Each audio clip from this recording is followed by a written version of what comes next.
अब की बार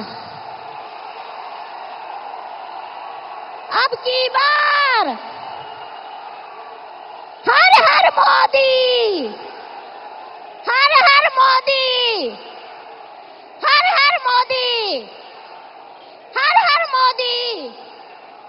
फिर एक बार विश्व के लोकप्रिय नेता, भारत के यशस्वी प्रधानमंत्री मोदी जी का मैं भद्रकाली धरती पर स्वागत करती हूँ, अभिनंदन करती हूँ और वंदन करती हूँ। मैं बुलाना चाहूंगी हमारे झारखंड के प्रधानमंत्री जी को बुलाइए। डायरेक्ट संबोधित करने के लिए। सम्मानित नहीं, अरे बाद में सम्मानित जाते समय कर। अच्छा, मैं मंच पर बुलाना चाहूंगी अपने गरीबों के दाता, भारत की जनता के, विश्व के नेता आदरणीय प्रधानमंत्री मोदी जी को कि आप आए और इस लाखों की उमड़ी जनसभा को संबोधित करें, अपने आशीर्वचन इस जनता को दे, यही मैं कामना करती हूँ, आपको आमंत्रित करती हूँ।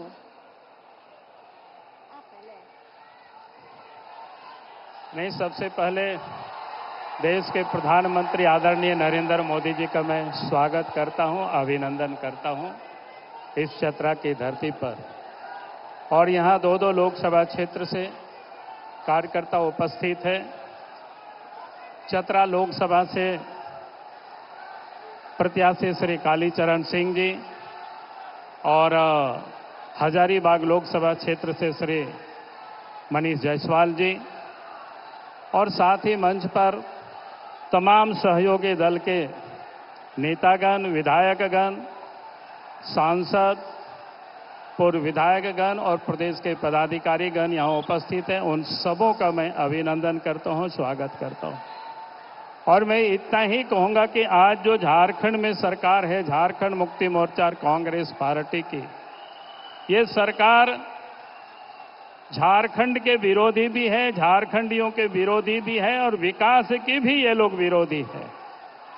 और इसीलिए मैं आज आप सब लोगों से यही कहूंगा कि कांग्रेस पार्टी ने तो इस देश पर वर्षों तक राज किया, लेकिन कभी भी गांवों की लोगों की उन्होंने चिंता नहीं की। गांवों तक सड़कें नहीं था, घरों में लोगों को बिजली नहीं था, लोग खाने के बिना लोग मरते थे भूखे। ये हालत थी देश की, ये हालत थी राज्य की। लेकिन इस देश में जब भारतीय जनता पार्टी के नेतृत्व में सरकार बनी, नरेंद्र मोदी जी देश के प्रधानमंत्री बने, तो आज मैं कह सकता हूं कि इस प्रदेश में विकास का काम हुआ है।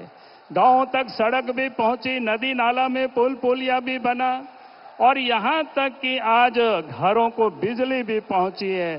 तो ये देश के बीजेपी की सरकार, नरेंद्र मोदी जी की सरकार की देन है। और आज कोई गरीब भूखे नहीं सोता है, जो कि गरीबों को भी प्रत्येक महीना प्रत्येक व्यक्ति को 5 किलो मुफ्त में अनाज भी मिलता है। गरीबों को घर भी देश के प्रधानमंत्री नरेंद्र मोदी जी ने उपलब्ध कराई। और इसीलिए मैं कहता हूं कि ये लोग जो सरकार बनाते विकास की काम तो नहीं करते, बल्कि ये लोग कमाने में लगे हुए।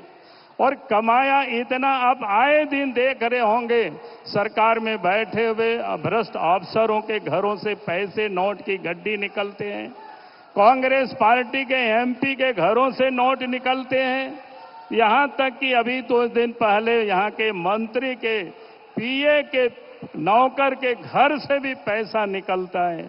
यानी ये पैसा बालू के लूट का है, कोयला की लूट का है, जमीन की फर्जीवाड़ा का है, पत्थर की लूट का ये सारे पैसा है।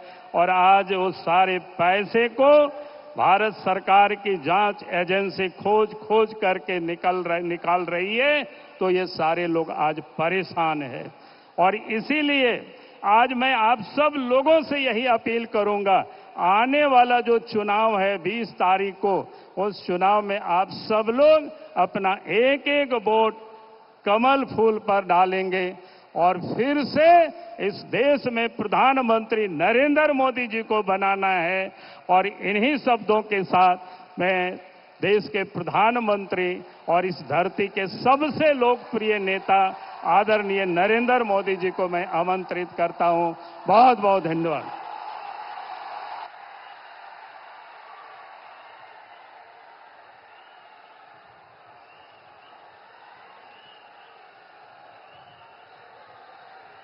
जय जोहार, जय जोहार, जय श्री राम, जय श्री राम। मैं मां भद्रकाली और मां छिन्नमस्तिका के चरणों में प्रणाम करता हूं। आज चतरा की धरती पर ये जन सैलाब और जितने अंदर है उससे 4 गुना बाहर है।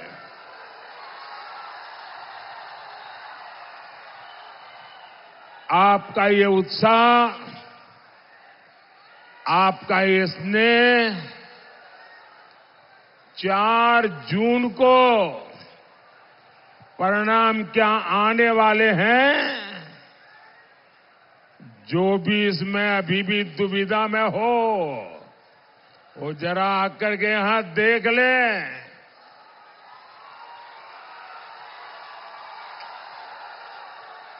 4 जून के नतीजे क्या होंगे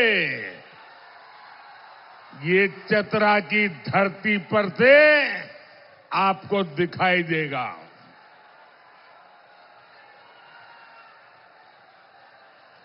साथियों, 3 चरणों के चुनाव के बाद ही कांग्रेस और उसके साथियों ने एक तरह से अपनी हार स्वीकार कर ली है। इंडी गठबंधन के एक बड़े नेता ने कहा है कि सभी ये जो फोटो लेके आए हैं ना, नीचे रखो, पीछे लोग परेशान हो रहे हैं।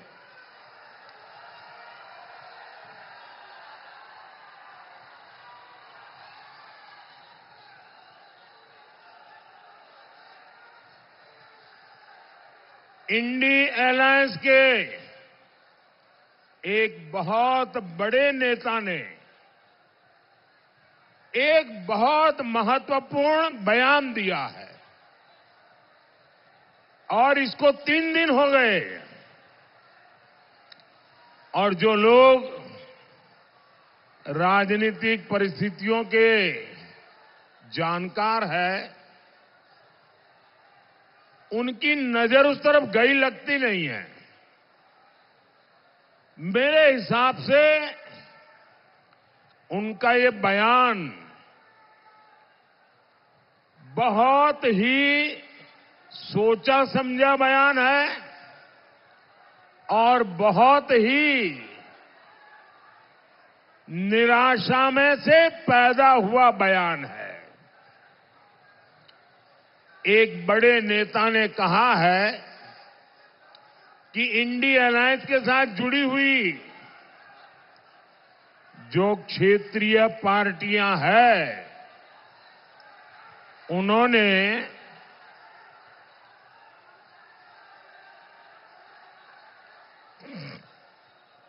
ये 5-10 लोग हैं, उनको दिखता नहीं है, सबको परेशान करेंगे क्या?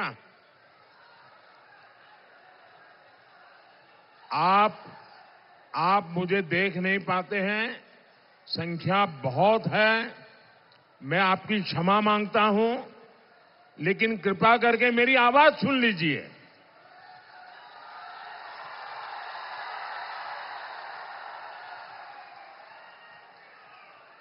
और मेरे चेहरे को क्यों, मैं तो दिल की बात करने आया हूं आपसे। साथियों,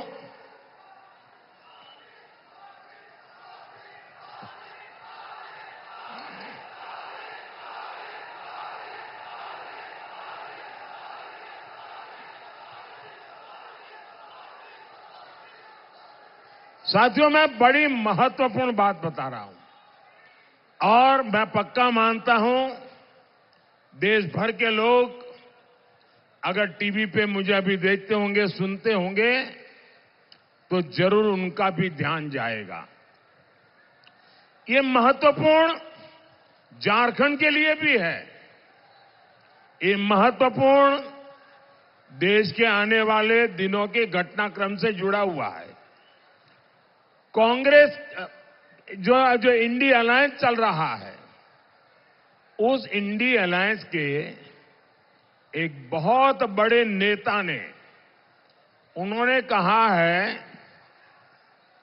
कि चुनाव के बाद जो छोटे छोटे राजनीतिक दल है, उन सब ने कांग्रेस में विलय कर देना चाहिए। और ये बयान कांग्रेस के नेता का नहीं है, एक छोटी पार्टी के नेता का बयान है, लेकिन बड़े नेता का बयान है। उन्होंने कहा कि ये जो छोटे छोटे दल हैं, जेएमएम जैसे, उन सब ने अपना विलय कांग्रेस में कर देना चाहिए। मैं सोच रहा था कि उन्होंने ऐसा सुझाव क्यों दिया। उनके मन में इतनी हताशा, इतनी निराशा घर कर गई है कि 4 जून के बाद अपनी पार्टी का अस्तित्व मिटाकर कुछ दिन गुजारा करने के लिए वो सोच रहे हैं।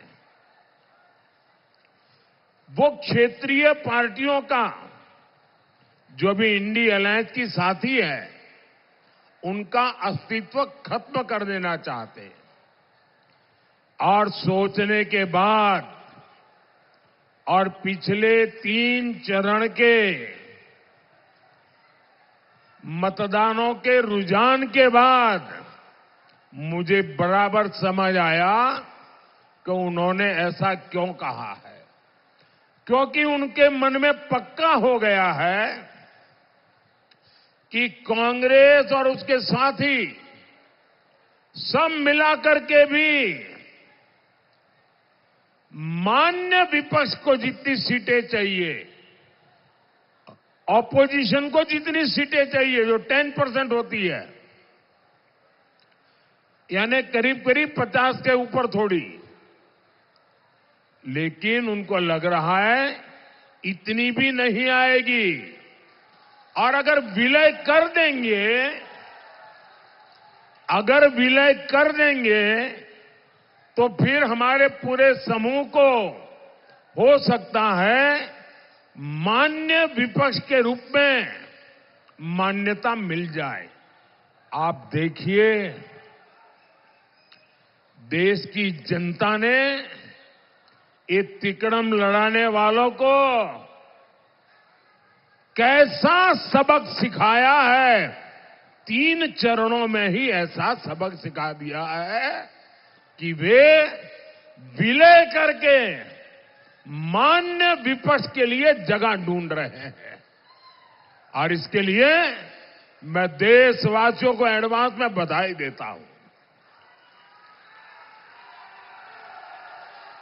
भाइयों बहनों, मैं अभी उड़ीसा से आ रहा हूं। उसके एक दिन पहले मैं तेलंगाना में था। तेलंगाना में, उड़ीसा में, आंध्र में, इन सब स्थानों पे जाके आया हूं।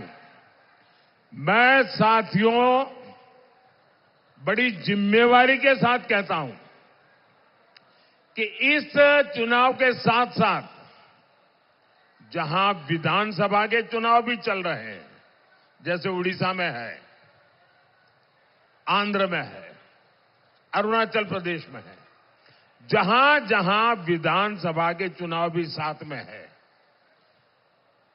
सिर्फ दिल्ली में 400 पार करेंगे इतना ही नहीं, विधानसभा में भी भारी बहुमत से एनडीए की सरकारें बनेगी।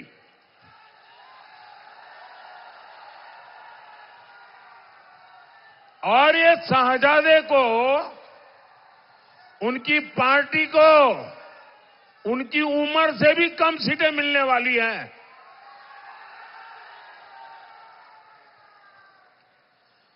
आज देश में जहां जहां जाता हूं, एक ही स्वर में, एक ही विश्वास के साथ देश का कोने कोने से आवाज आ रही है। फिर एक बार, फिर एक बार, फिर एक बार। साथियों, 2024 का लोकसभा चुनाव ये सिर्फ सरकार बनाने का चुनाव नहीं है। ये चुनाव देश बनाने का चुनाव है। ये चुनाव चोर लुटेरों से देश को बचाने का चुनाव है। ये चुनाव आपके बच्चों का भविष्य सुनिश्चित करने के लिए चुनाव है।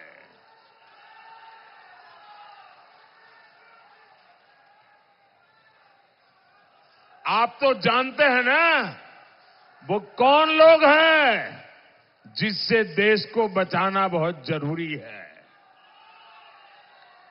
जेएमएम, कांग्रेस और इंडी गठबंधन के जो कारनामे हैं, उनकी जो सोच है, उनकी जो दिशा है, देश को बचाना समय की सबसे बड़ी मांग है।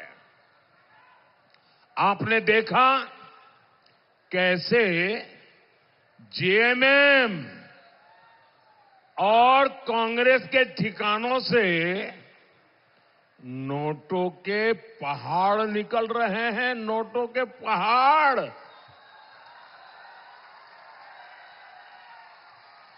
यहां मंत्री का पीए का भी नौकर,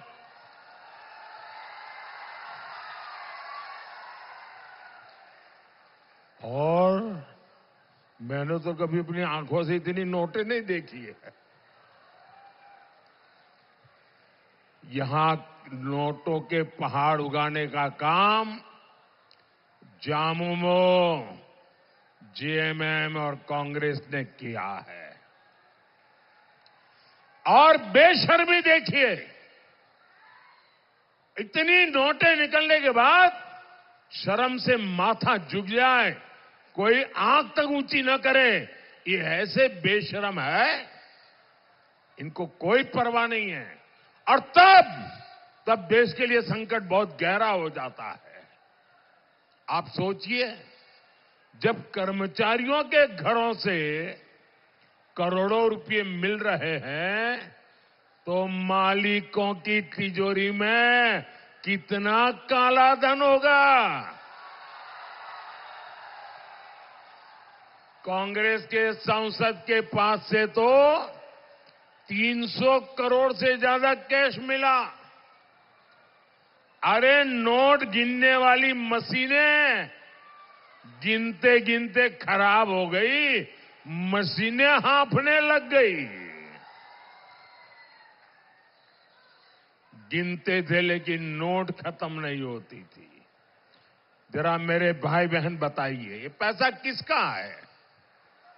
ये पैसा किसका है? ये पैसा किसका है? ये पैसा किसका है? आपके घर में थे। अगर कोई 5,000 रुपए भी चोरी कर जाए तो आप चोर को सजा मिले चाहते हो कि नहीं चाहते हो? चोर पकड़ा जाए चाहते हो कि नहीं चाहते हो? चोर जेल जाए चाहते हो कि नहीं चाहते हो? तो देश के लूटने वाले जेल जाने चाहिए कि नहीं जाने चाहिए?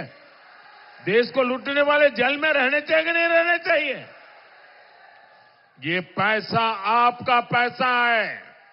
ये पैसा झारखंड के लोगों का पैसा है और ये पैसा आपसे लूटने वालों के खिलाफ मैं पूछना चाहता हूं, कड़ी से कड़ी कार्रवाई होनी चाहिए कि नहीं चाहिए? कौन कर सकता है कार्रवाई? ये कड़ी कार्रवाई कौन कर सकता है?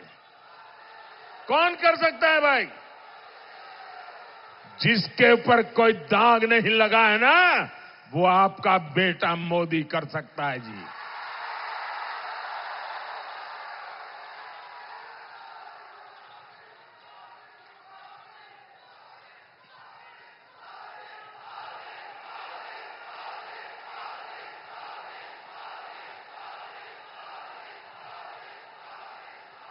साथियों, जेएमएम का और कांग्रेस का एक ही एजेंडा है, न काम करेंगे न करने देंगे और बिना दाम काम का नाम नहीं। ये इनका खेल है। ये खुद तो भ्रष्टाचार के अलावा कुछ करते नहीं है। मोदी जो काम करता है उसे भी रोकने में लगे रहते हैं। मोदी देश में 80 करोड़ लोगों को मुफ्त राशन दे रहा है।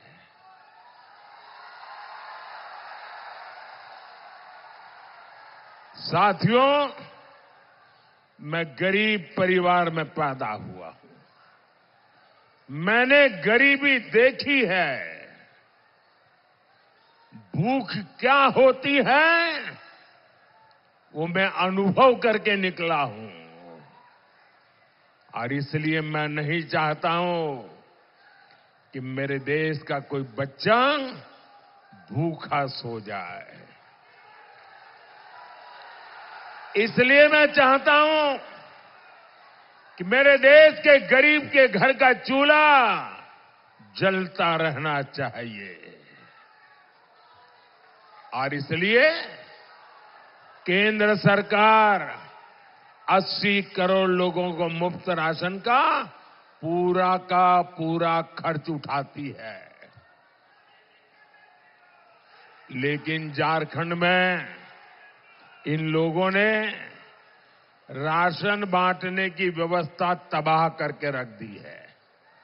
ये चाहते हैं मोदी का भेजा राशन आपको मिले ही नहीं। जब गरीब मोदी को आशीर्वाद देता है तो इंडी गठबंधन वालों को गरीबों पर चिढ़ आ जाती है। साथियों, मोदी ने हर घर जल पहुंचाने के लिए जल जीवन मिशन शुरू किया है। झारखंड सरकार उसमें भी भ्रष्टाचार कर रही है। आप कल्पना कर सकते हैं, पाइप डाल दिए लेकिन पानी की सप्लाई की व्यवस्था जानबूझ करके नहीं की गई।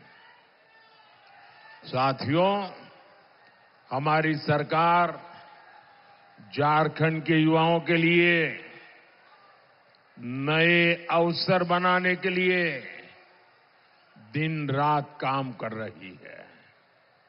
हम आदिवासी इलाकों में एकलव्य स्कूल खोल रहे हैं। यहां सिमरिया में हमने केंद्रीय विश्वविद्यालय भी खोला है। हमारी कोशिश है इस क्षेत्र में अच्छी सड़कें बने, उद्योग बढ़े, हजारीबाग से रांची हाईवे, हजारीबाग से कोडरमा हाईवे और माझी जैना मोड़ एक्सप्रेस वे, ऐसी आधुनिक सड़कों का नेटवर्क हमारी सरकार बना रही है। टोरी शिवपुर रेलवे लाइन माल ढुलाई के लिए शुरू की गई है। यहां जो एनटीपीसी का प्लांट शुरू हुआ है, उसकी नींव भी अटल जी की सरकार ने रखी थी। इस प्लांट का लोकार्पण भी हमारी सरकार ने किया। लेकिन साथियों, भ्रष्टाचार में आकंठ डूबी इंडी गठबंधन की सरकार यहां विकास के कार्यों में भी रोड़ा अटका रही है।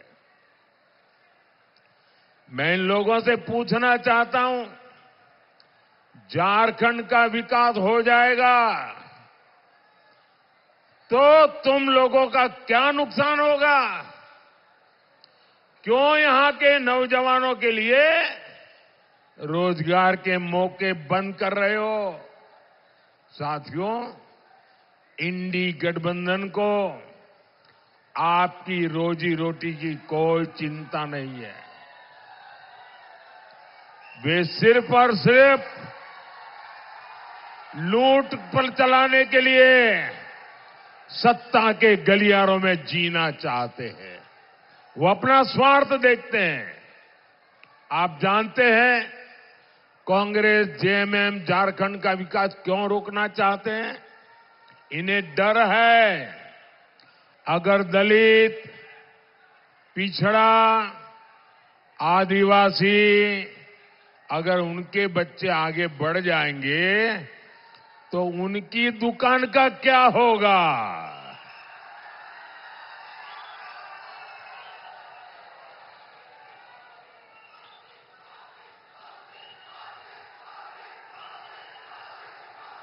एक तरफ मोदी है जो स्थानीय भाषाओं में डॉक्टरी की, इंजीनियरिंग की पढ़ाई शुरू करवा रहा है।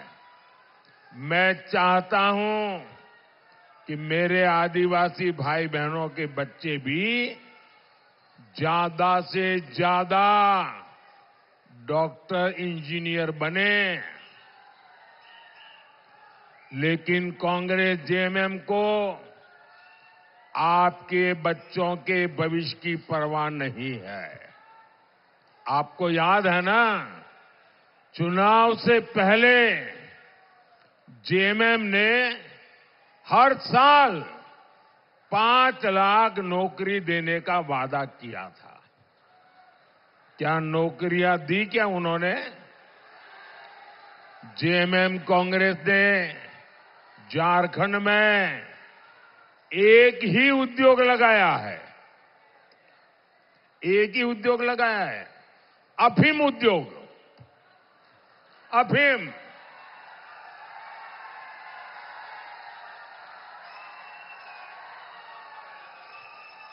ये अफीम किसका भला करेगा भाई?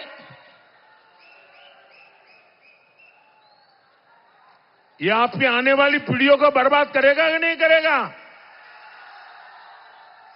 ये काला कारोबार सरकार के संरक्षण में चल रहा है। ये आपके बच्चों को नशे के दलदल में फेंकना चाहते हैं। साथियों, कांग्रेस और उसके साथियों को आपकी भावनाओं की जरा भी परवाह नहीं है। 500 साल के इंतजार के बाद 500 साल के इंतजार के बाद अयोध्या में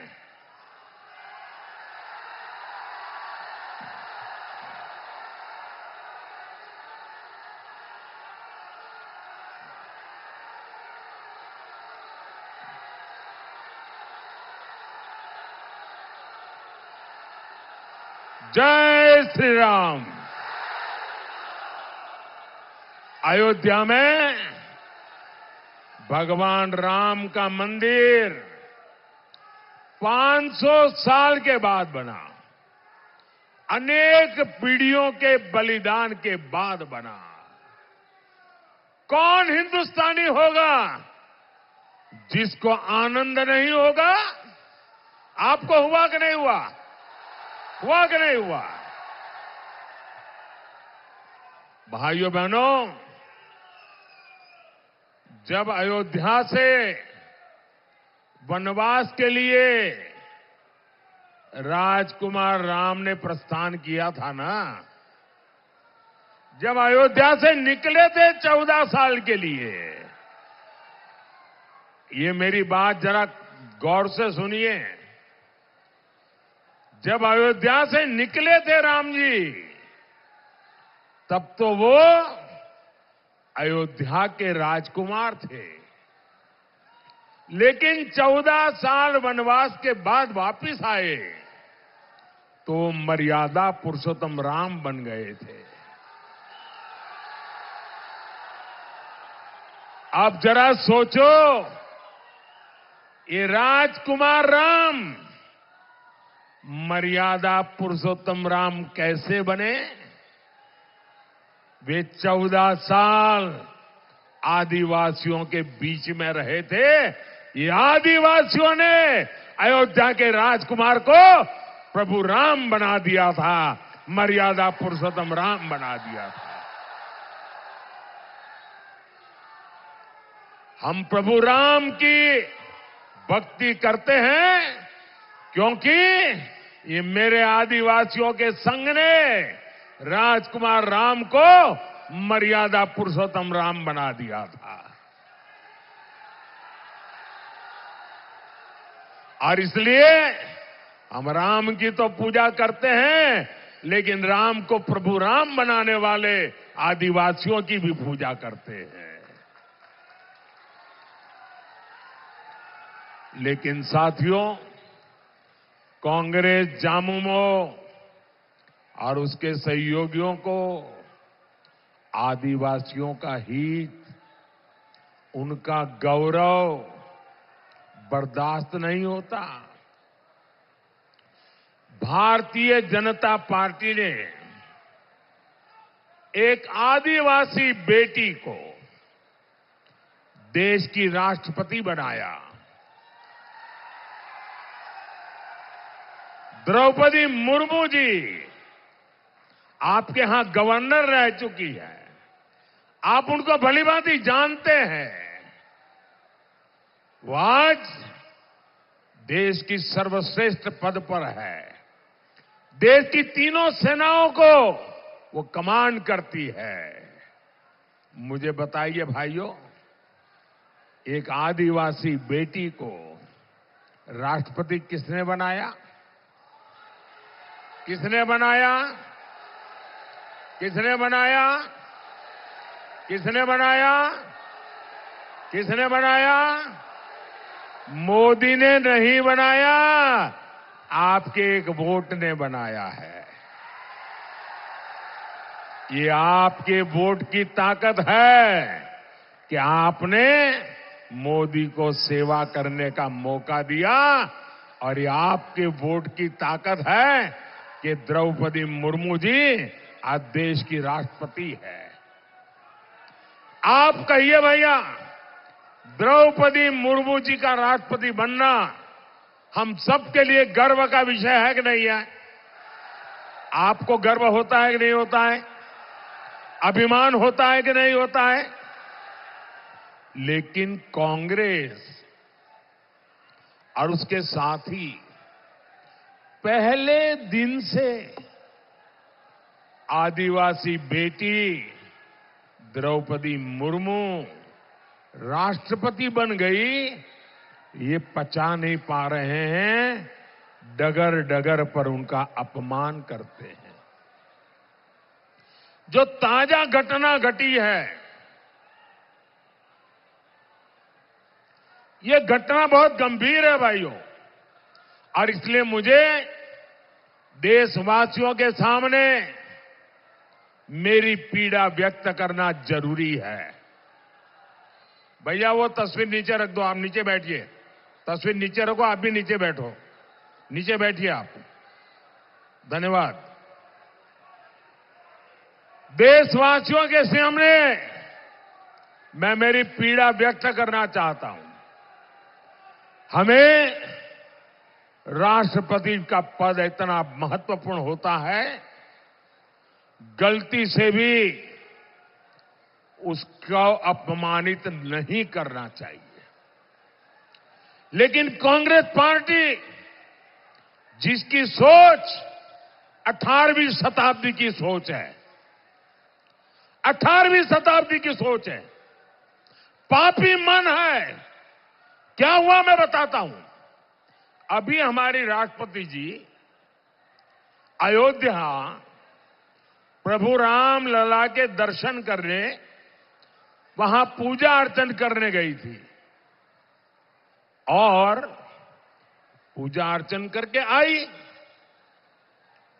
ये कांग्रेस वालों की 18वीं शताब्दी की मानसिकता, विकृत मानसिकता, पापी मन ये कह रहा है।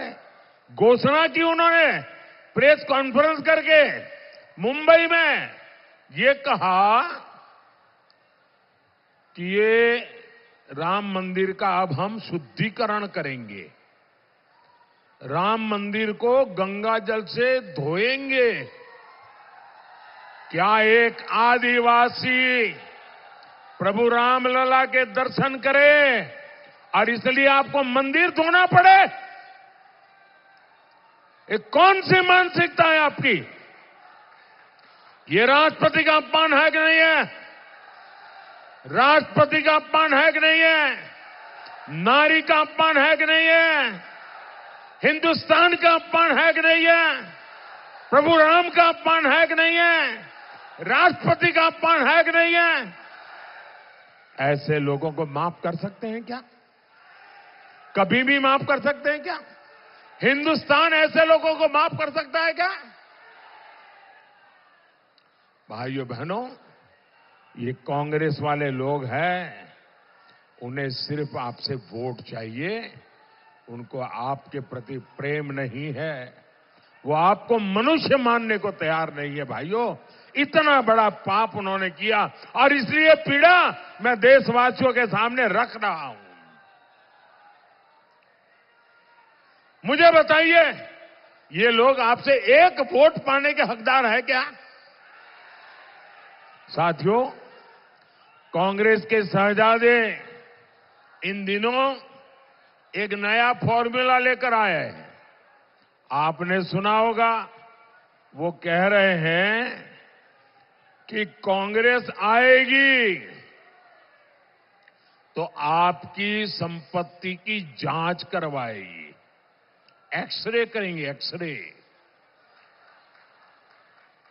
और आपके पास कितनी जमीन है, माताओं बहनों के पास सोना चांदी गहने क्या है, ये सारा एक्सरे मशीन से खोजा जाएगा।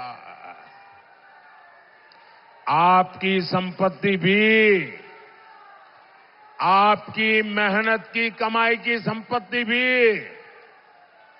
आप अपने संतानों को नहीं दे पाएंगे। वो ऐसा कानून लाने वाले हैं, अगर आपके पास 10 एकड़ भूमि है तो आपके संतानों को 5 एकड़ ही दे पाएंगे। 5 एकड़ ये शहजादे की सरकार लूट लेगी। आपके पास गांव में एक घर है और शहर में छोटा सा घर लिया, 2 घर है तो एक गया। क्या आपकी मेहनत की कमाई आप किसी को लूटने देंगे क्या?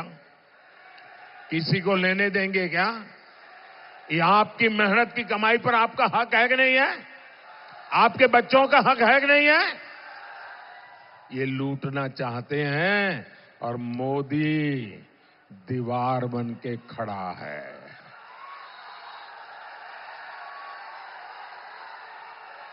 अच्छा, वो लूट करके क्या करने वाले हैं? वो लूट करके उनकी वोट बैंक, आपको मालूम है उनकी वोट बैंक कौन है? ये सारी संपत्ति उनको बांट देंगे। भाइयों बहनों, ये संपत्ति पर पहला अधिकार किसका? तो डॉक्टर मनमोहन सिंह जी ने कहा था कि इस देश की संपत्ति पर पहला अधिकार मुसलमानों का है। मतलब ये सारी संपत्ति मुसलमानों को देने का वो निर्णय कर करके चल रहे हैं। भाइयों,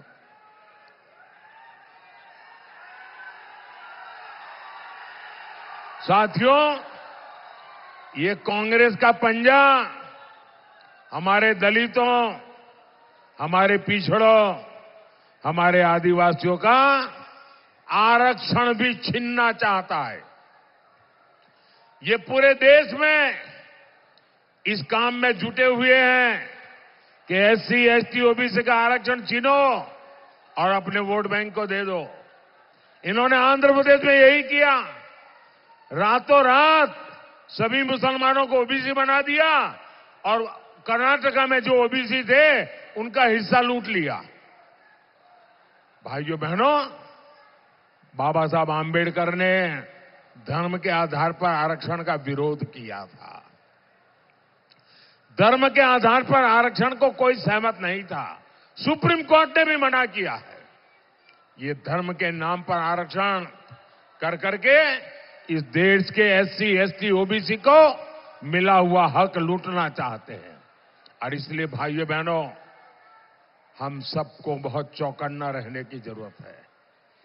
हमें एक बात याद रखनी है, जो झारखंड के बहुत बड़े गुनहगार हैं, जिन्हें चारा घोटाले में अदालत ने सजा दी है, जो बिहार और झारखंड में जंगल राज के प्रतीक रहे हैं, उन्होंने कहा है कि पूरा का पूरा आरक्षण मुसलमानों को ही दे देना चाहिए। यानी जेजेएम, कांग्रेस और आरजेडी की चली तो एससी, एसटी, ओबीसी के पास कहीं कोई आरक्षण नहीं रह जाएगा। आपका पूरा आरक्षण छीन कर ये लोग मुस्लिमों को देना चाहते हैं। आप मुझे बताइए, क्या आपको ये स्वीकार्य है? आपको ये मंजूर है? कांग्रेस जामुमों को अपने आरक्षण पर डाका डालने देंगे क्या आप? साथियों, तुष्टीकरण की राजनीति का सबसे बड़ा नुकसान दलित, पिछड़ और आदिवासी को होता है। जब केंद्र में कांग्रेस की सरकार थी तो उसने खेल कई राज्यों में खेला। कांग्रेस ने घुसपैठियों को समर्थन दिया। नतीजा ये कि दलित और आदिवासियों की जमीन पर घुसपैठियों ने कब्जा कर लिया। अब वही आग ये लोग झारखंड में लगाना चाहते हैं। जेएमएम सरकार में यहां घुसपैठियों की संख्या तेजी से बढ़ रही है। हमारे आदिवासी समाज की बच्चियां घुसपैठियों का शिकार हो रही है। बच्चियों को जिंदा जलाने की घटना सामने आ रही है। ये जो घुसपैठियां आए हैं, ये क्या वहां से अपनी जमीन लेकर आए हैं क्या? ये किसकी जमीन पर कब्जा कर रहे हैं? दलित, आदिवासी की जमीन पर कब्जा कर रहे हैं। ये लोग झारखंड और भारत की पहचान बदलना चाहते हैं। इसलिए आपको इनसे सावधान रहना है। साथियों, 20 मई को आपका हर वोट झारखंड के लिए सुरक्षा का ढाल बनेगा। आपका वोट देश विरोधी ताकतों को रोकने के लिए मोदी को ताकत देगा। मेरा अनुरोध है, चतरा से श्री कालीचरण सिंह जी आगे आइए, और हजारीबाग से मनीष जायसवाल जी को कमल के निशान पर बटन दबा करके इन्हें विजयी बनाइए। और आप जब कमल के निशान पर बटन दबाएंगे ना, तो आपका वोट सीधा सीधा मोदी को जाएगा। साथियों, आने वाले दिनों में ज्यादा से ज्यादा परिवारों में जाइए, जाकर के कहिएगा मोदी जी चतरा आए थे और आप सब परिवार वालों को प्रणाम कहा है, मेरा प्रणाम पहुंचाएगा। बोलिए भारत माता की, भारत माता की, भारत माता की। बहुत बहुत धन्यवाद।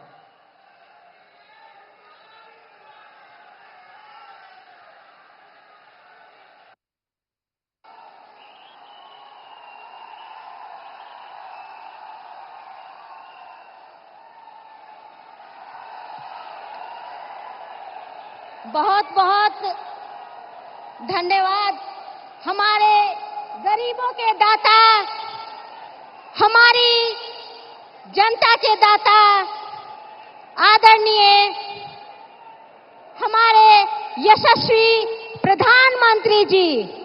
नारा रुकना नहीं चाहिए। अब की बार